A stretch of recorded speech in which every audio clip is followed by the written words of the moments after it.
నెల్లూరు జిల్లా దగదర్తి మాలేపాటి రవీంద్రనాయుడు, లోకేష్ మరికొంతమంది సోదరులతో తమపై వ్యక్తిగత విమర్శలు చేస్తూ సోషల్ మీడియాలో పోస్టులు పెట్టిస్తున్నారని టీడీపీ నాయకులు వడ్డీ శ్రీకాంతనాయుడు అన్నారు.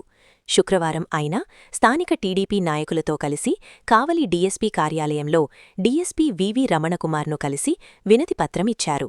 మాలేపాటి రవీంద్రనాయుడు, లోకేష్ వారి అనుచరులు కలిసి అభివృద్ధిని అడ్డుకోవడంతో పాటు సోషల్ మీడియాలో ఒకే సామాజిక వర్గమైనా కూడా తమపై, తమ కుటుంబ సభ్యులపై వ్యక్తిగత పోస్టులు పెట్టిస్తూ తమను ఇబ్బందులు పెడుతున్నారని ఆరోపించారు.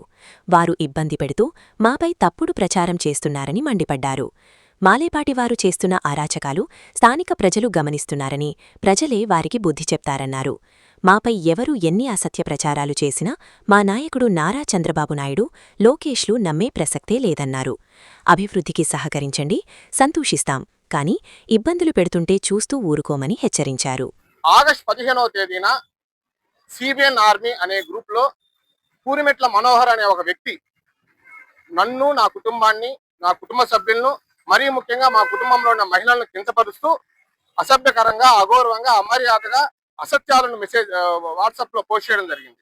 ఈ పోస్ట్ చేసిన తర్వాత నేను నేరుగా పోలీస్ స్టేషన్కి వెళ్ళి దగత్ పోలీసులకి ఈ పూరిమెట్ల మనోహర్ అనే వ్యక్తి ఈ విధంగా అసత్యాల్లో అభియోగాలు చేస్తూ అన్యాయంగా మా కుటుంబ గౌరవాన్ని భంగం కలిగించేలా ఈ సోషల్ మీడియాలో పోస్ట్ పెట్టాడు. సిబిఎన్ ఆర్మీ అనే పోస్ట్ పెట్టారు. ఈ పోస్ట్ పెట్టడానికి వెనక మాలపాటి రవీంద్ర బాబు, అదేవిధంగా మాలపాటి లోకేష్, కంచెర్ల సునీల్ కుమార్, అదేవిధంగా మాలపాటి సుధాకర్ రావు అనే వీళ్ళ ప్రోద్బలంతో ఈ పోస్ట్ పెట్టాడు అని చెప్పి నేను లీగల్ గా పోలీస్ స్టేషన్ లో కంప్లైంట్ చేయడం జరిగింది. అది జరిగిన తర్వాత ఇప్పుడు 15వ తేదీ జరిగింది. 16వ తేదీ ఆదివారం, 17వ తేదీ సోమవారం రోజు నేను కలెక్టర్ ఎస్పీ కార్యాలయంలో గ్రీవెన్స్ డేకి వెళ్ళి నాకు జరిగిన అన్యాయాన్ని ఎస్పీ కార్యాలయంలో గ్రీవెన్స్ డేలో ఎస్పీ గారి దృష్టికి తీసుకెళ్లడం జరిగింది.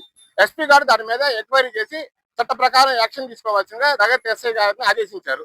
ఇది తెలుసుకున్న మాలపాటి కుటుంబం వాళ్ళు చేసిన తప్పు ఎక్కడైతే బయటపడుతుంది అనే ఉద్దేశంతో సోమవారం అంటే 17వ తేదీ సాయంత్రం డిఎస్పీ ఆఫీస్కి వచ్చి మేము వాళ్ళ కుటుంబాన్ని కించపరిచామని, వాళ్ళ మహిళల పట్ల మేము అసభ్యకరంగా పోస్టులు పెట్టామని చెప్పి అసత్య ఆరోపణలు చేస్తూ ఈ డిఎస్పీ గారిని కలిసామని చెప్పి ఇక్కడ ప్రెస్ ముందుకు రావడం జరిగింది. నేను ప్రెస్ వేదికగా నేను వాళ్ళ ముక్కుసూటిగా నేను అడుగుతున్నా, ఏమని అడుగుతున్నాను అంటే, మీ కుటుంబ సభ్యుల్ని మేము కించపరిచేలా మీద పోస్టులు పెట్టున్నామంటే అది బహిర్గతం చేయండి, అది పోలీస్ స్టేషన్ లో కంప్లైంట్ ఇవ్వండి, నా మీద చట్ట ప్రకారం చర్య తీసుకోండి, నేను చట్టాన్ని గౌరవిస్తాను, చట్టబద్ధంగా వ్యవహరిద్దాము, అంతేగాని పోస్టులు చేస్తున్నాడు అని చెప్పి అభియోగాలు చేయడం కాదు.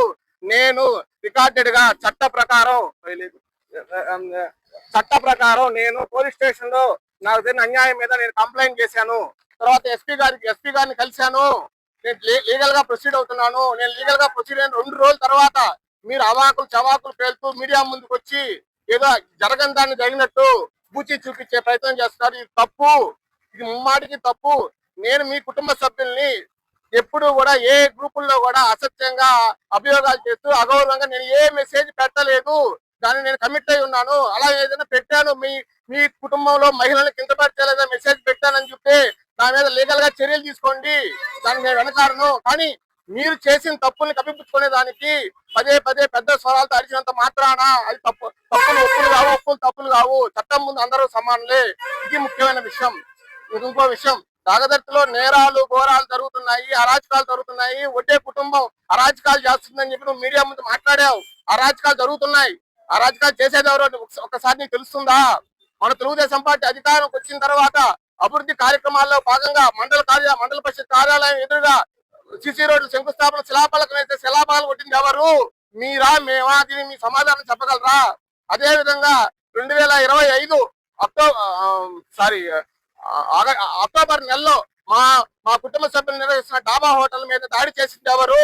ఆ కేసు ఎవరి మీద ఫైల్ అయ్యి ఉందో ఆ విషయాలు తెలుసా? ఆ రోజు పోలీసులు అడ్డుకుంటున్నా గానీ పోలీసులకు అలివి కాకుండా పోలీసుల మీద విరుచుకుపడి మా డాబా హోటల్ మీద దాడి చేసింది ఎవరు? ఆ దాడి చేసిన వీడియోల్లో 30 మందికి పైగా వీడియోలు ఉంటే కేవలం 9 మంది మీద కేసు కట్టారు. అక్కడ పోలీసుల ద్వారా మాకే అన్యాయం జరిగింది, మీకు కాదు అన్యాయం. మీరు అన్యాయం చేసి అన్యాయం మీద పైచేయి సాధించింది మీరు. ఆ తర్వాత 2025 డిసెంబర్ 10వ తేదీన హైదరాబాద్ లో మీ కుటుంబ సభ్యులు, ముమ్మాటికి చెప్తున్నాను, మీ కుటుంబ సభ్యుల యొక్క ప్రమేయంతో నా మీద సుపారీ హత్య జరిగింది. ఆ హత్యకు సంబంధించి మీ కుటుంబ సభ్యుల హస్తం ఉంది. మీ కుటుంబ సభ్యులు నేను సమావేశంగా పేర్లు కూడా చెప్పగలుగుతున్నాను. అన్జ్యుడిషియల్ పోలీస్ వ్యవస్థలో ఉంది కాబట్టి నేను పేర్లు చెప్పలేకపోతున్నాను. మీ కుటుంబ సభ్యుల ప్రమేయంతో, మీ కుటుంబ సభ్యుల ప్రోత్బలంతో, మీ కుటుంబ సభ్యుల యొక్క అక్రమాలతో, మీ కుటుంబ సభ్యుల యొక్క డబ్బులు ఇచ్చి సుపారీ గ్యాంగ్ ఎంగేజ్ చేసుకొని నన్ను నన్ను హతమాడి నన్ను అంతం చేయడానికి, నన్ను అడ్డు తొలగించుకోవడానికి హైదరాబాద్ నగర నడిబొట్టున సుఫారీ గ్యాంగ్ తో నా మీద దాడి చేయించారు. అదృష్టవశాత్తు నేను ప్రాణాలతో బయటపడ్డాను. ఇది హైదరాబాద్ పోలీసుల విచారణ ఉంది. పోలీస్ విచారణలన్నీ కూడా మీ కుటుంబం వైపే చూపిస్తున్నాయి. మీ హత్య చేసింది మీరు, చేయించింది మీరు, సుపారీ గ్యాంగ్ మనీ చేకూర్చింది మీరు. పక్కా ఆధారాలు ఉన్నాయి. దీన్ని కాదనగలరా? ఇది జరిగిన తర్వాత జనవరి 5వ తేదీ 2026వ తేదీన మా కజిన్ బ్రదర్ కడియాల వెంకట సురేష్ ప్రగతి యూనిట్ ఇన్ఛార్జ్ గా ఉన్నటువంటి కడియాల వెంకట సురేష్ ఇంటి మీద దాడి చేసింది ఎవరు? గృహోపకరాల వస్తువులను పగలగొట్టింది ఎవరు? టీవీలు ధ్వంసం చేసింది ఎవరు? తలుపులు పగలగొట్టింది ఎవరు? కిటికీలు పగలగొట్టింది ఎవరు? పాకిస్తాన్, ఆఫ్ఘనిస్తాన్ లో ఉగ్రవాదులు చేసే చర్య మీరు చేసి ప్రగతిలో చేసి క్రైమ్ నెంబర్ 3/2026 ప్రగతి పోలీస్ స్టేషన్ లో కేసు ఎవరి మీద నమోదై ఉంది? ఆ కేసు ఇంతవరకు ఎందుకు ముందుకు రావట్లేదు? 15 రోజుల క్రితం మా సోదరుడు గౌరవ ముఖ్యమంత్రి గారిని ముఖ్యమంత్రి ఆ కేసు మీద విడతపత్రం ఇవ్వడం జరిగింది. ఎస్పీ గారికి విడతపత్రం ఇవ్వడం జరిగింది. ఆ కేసు ఇప్పుడు ముందు జరుగుతున్న ఉద్దేశంతో అవాకులు చవాకులు పెడుతున్నారు. ఇది తప్పు. మరో ఇంకో దారుణమైన విషయం, ఎక్కడైనా ఒక కమ్మ సామాజిక వర్గ వ్యక్తి ఫిర్యాదు చేస్తే నలుగురు కమ్మ సామాజిక వ్యక్తుల మీద ఎస్సీ ఎస్టీ కేసులు కట్టించిన ఘనత మీది. మలపాటి రవీంద్ర నాయుడు కుటుంబానికి మా సోదరుడు ఇంటి మీద దాడి చేసి విచక్షణ రహితంగా శరీరం మీద 6 చోట్ల వేట కడువులతో నరికి ఇంట్లో విధ్వంసం సృష్టించి మేము కంప్లైంట్ చేస్తే దానికి కౌంటర్ గా మాలపాటి రవీంద్ర నాయుడు సోదరుడు మాలపాటి సుధాకర్ రావు మా మీద కంప్లైంట్ చేస్తే నా మీద, నా కుటుంబ సభ్యుల మీద, నలుగురు మీద ఎస్సీ ఎస్టీ కేసు కట్టించారు. ఒక దేశంలో ఎవరైనా ఉందా?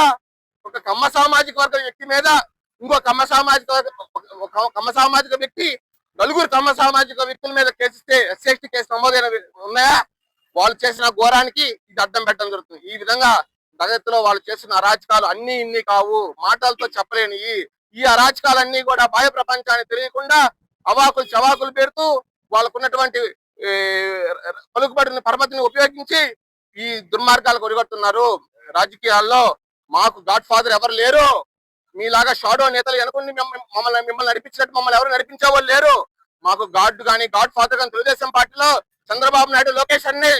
మేము తెలుగుదేశం పార్టీ బేస్ మీద పనిచేస్తున్నాం తప్ప వ్యక్తిగత ప్రతిష్ట, వ్యక్తిగత వర్గాన్ని మేము నడపట్లేదు. 45 సంవత్సరాలు తెలుగుదేశం పార్టీలో ఉన్నాం. మీ నాయకత్వాన్ని ప్రోత్సహించాం. మీరు చేసే అన్యాయాలను వ్యతిరేకించి మిమ్మల్ని బయటకు వచ్చాం. మేము పార్టీ మారాం, మేము పార్టీలోనే ఉంటాం. మీలాగా వైసీపీ వాళ్ళతో కొమ్మకయ్యే లేదు, వైసీపీ గుర్తుగా మేము ప్రవర్తించడం లేదు. మేము నిజంగా పార్టీ కోసం పనిచేస్తున్నాం, పార్టీ కోసమే ఉన్నాం, పార్టీ కోసం నడుస్తాం, పార్టీ కోసం ముందుకెళ్తాం. మా అజెండా అన్ని కూడా పార్టీ తప్ప మీలాగా వ్యక్తిగత అజెండా పెట్టుకొని మీ వ్యక్తిగత అజెండాతో ఈ విధంగా దుర్మార్గాలు, అన్యాయాలు, అక్రమాలు, ఘోరాలు మీరు చేసి ఎదుటోళ్ళ మీద నిందలేయడం దొంగ అన్నట్టు ఈ అరాచక పాలన పచ్చి పలకాల్సిన అవసరం ఉంది. మరో ముఖ్యమైన విషయం, దగదర్తిలో వ్యతిరేకంగా ఎవరైతే అడ్డం నిలుస్తారో వాళ్ళ దోవలను అడ్డుకుంటారు, పొలాలకు వెళ్ళి రోడ్లు అడ్డుకుంటారు, వ్యవసాయానికి అయ్యే నీటిని అడ్డుకుంటారు. ఎటుపోతుంది సమాజం? దగదర్తి మీ అరాచకాలు శరణగీతం పాడే రోజులు దగ్గరలో ఉన్నాయి. మీరు మీ అక్రమాలను బయటపడకుండా మాలాంటి అభాగ్యుల మీద మీరు ఈ విధమైన నిందలు వేయడం మంచిది కాదు. అది సమాజం అనేది గ్రహించదని ఈ సందర్భంగా తెలియజేసుకుంటూ, మరో ముఖ్యమైన విషయం, మన కూటమి ప్రభుత్వం వచ్చి రెండు సంవత్సరాలు దాటిపోతున్నప్పుడు అప్పుడు తట్టుకునేది ఎవరు? దగదత్తిలో సిసి రోడ్లు శంకుస్థాపన శిలాపలకు వేసింది ధ్వంసం చేసింది మీరే. దగదత్తి చెన్ను R&B రోడ్డుని కోర్టు స్టేల్ తెచ్చింది మీరే. అదేవిధంగా డిఆర్ ఛానల్ ఆధునీకరణ పనులు అడ్డుకునింది మీరే. ఇంకో మరో విషయం, ప్రభుత్వం వచ్చి గౌరవ ముఖ్యమంత్రిగా మన నాయుడు చంద్రబాబు నాయుడుగా ప్రమాణ స్వీకారం చేయకముందే దగదత్తిలో అరాచకం చేసింది ఎవరు? పేద ఇల్లు కూల్చింది ఎవరు? గోడలు కూల్చింది ఎవరు? ఇవన్నీ నేను నోటు మాటలు చెప్పట్లేదు, అభియోగాలు చేయట్లేదు. యాజ్ పర్ రికార్డెడ్ గా పేపర్ స్టేట్మెంట్, పేపర్ ఆధారంగానే మాత్రమే నేను మీ ముందు చేస్తున్నానే తప్ప నా సొంత కవిత్వాలు నా యొక్క ఏవి లేవు. ఈ అరాచకాలని చర్మగీతం పాడాలి. అదే ముఖ్యంగా ఆగస్టు 15వ తేదీన నా మీద నా కుటుంబం మీద అభ్యంతరకరంగా పోస్టులు పెట్టిన విషయం మీద నేను న్యాయ పోరాటం చేస్తున్నా. అందులో భాగంగా ఇవాళ డిఎస్పీ గారిని కలిసి విన్నవించుకోవడం జరిగింది. అదే క్రమంలో వాళ్ళు చేసిన అరాచకాలు అన్యాయాల మీద కూడా డిఎస్పీ గారికి రిప్రజెంటేషన్ చేయండి. ఆ రిప్రజెంటేషన్ డిఎస్పీ గారు సానుకూలంగా స్పందించి నేను విచారణ చేస్తాను, నేను న్యాయం చేస్తాం, మీరు ప్రశాంతంగా ఉండాలని చెప్పారు. అదే విషయాన్ని మేము డిఎస్పీ గారు మాటలను చూచా తప్పకుండా పాటిస్తాం. అంతే తప్ప ఇంకో చిన్న విషయం అండి, దగదర్తిలో దాదాపు 200 పైచలకు పందులు ఉన్నాయి. ఇదేంటిది, ఈ కార్యక్రమానికి పందులకి ఏం సంబంధం అని చెప్తాను, ఆ విషయం కూడా చెప్తున్నా. ఈ పందులు ఎవరైతే యజమానులు ఉన్నారో, పందుల నిర్వాహకులు ఎవరైతే ఉన్నారో వాళ్ళు ఒక సామాజిక వర్గానికి చెందిన వాళ్ళు. వాళ్ళ బంధువుల చాటే నా మీద సుమారి హత్య చేయించడం జరిగింది. అందు గిఫ్ట్ ఏంటంటే దగతో వాళ్ళ పందులు మేపుకోవాలి, ఎవరు అడగకూడదు. ఈ విధమైన వాతావరణాన్ని క్రియేట్ చేసి పందులు తీయమంటే పందులు తీనీరు, అభివృద్ధి చేస్తుంది అడ్డుకుంటారు, ప్రభుత్వ కార్యాలయాల పోతే దౌర్జన్యం చేస్తారు. రేపు వచ్చేస్తుంది, ఈ వారం వచ్చేస్తుంది, వచ్చే వారం వచ్చేస్తుంది, రాష్ట్ర స్థాయి పదవి వచ్చేస్తుంది, మీ అంతు తేలుస్తాం. నువ్వు అంతు తెలుగు నాయనా, మేమేం కాదనో, పదవి తెచ్చుకో, మేము కాదనో, అంతేగాని దగదత్తులో అభివృద్ధిని అడ్డుకోబాకు, అరాజకాలు చేయబాకు. ముఖ్యంగా కోరుకునేది మాలపాటి రవీంద్ర నాయుడు గారిని, అదేవిధంగా మాలపాటి లోకేష్ గారిని, అదేవిధంగా మాలపాటి సుధాకర్ రావు గారిని, కంచెల సునీల్ కుమార్ గారిని కోరుకునేది అంటే అరాజకాలు చేయొద్దు, అన్యాయాలు చేయొద్దు, మీరు తప్పులు చేసి వేరే వాళ్ళ మీద నిందలు వేయొద్దు, చట్టబద్ధంగా వ్యవహరించండి, న్యాయంగా వ్యవహరించండి, అక్రమాలు పాల్పడద్దు. క్రమంగా కాలజ్ఞానం చెప్పినట్టు కృతయుగంలో ఉడికిన మీ పప్పులు ఈ కలియుగంలో ఉడకవు. ఇంకా గతం 40 సంవత్సరాల పాటు ఉడికిన పప్పులు మీకు ఇక దగత్తులో ఇక ఉడకవు. ప్రజలు చైతన్యవంతమయ్యారు, ప్రజలు చట్ట ప్రకారం ముందుకెళ్తున్నారు. సోషల్ మీడియా చాలా యాక్టివ్ గా ఉంది. ఒకప్పుడు జరిగింది, ఒకప్పుడు ప్రభుత్వ కార్యాలయాల్లో అలాంటి వస్తాడు, వాడికి మాత్రమే ఫోన్ చేయాలనే పరిస్థితి నుంచి ఇవాళ సగటు సామాన్యుడు ప్రభుత్వ కార్యాలయాలకు వెళ్ళి స్వేచ్ఛగా పనులు చేయించుకునే స్థితికి ఇవాళ వచ్చింది. ఈ క్రెడిట్ అంతా మన ముఖ్యమంత్రి చంద్రబాబు నాయుడు గారు దక్కుతుంది. అదే విషయాన్ని మీకు చెప్పదలుచుకున్నాను. ఇంకేదైనా మీడియా మిత్రులు ఏదైనా అడిగితే నేను సమాధానం చెప్తాను.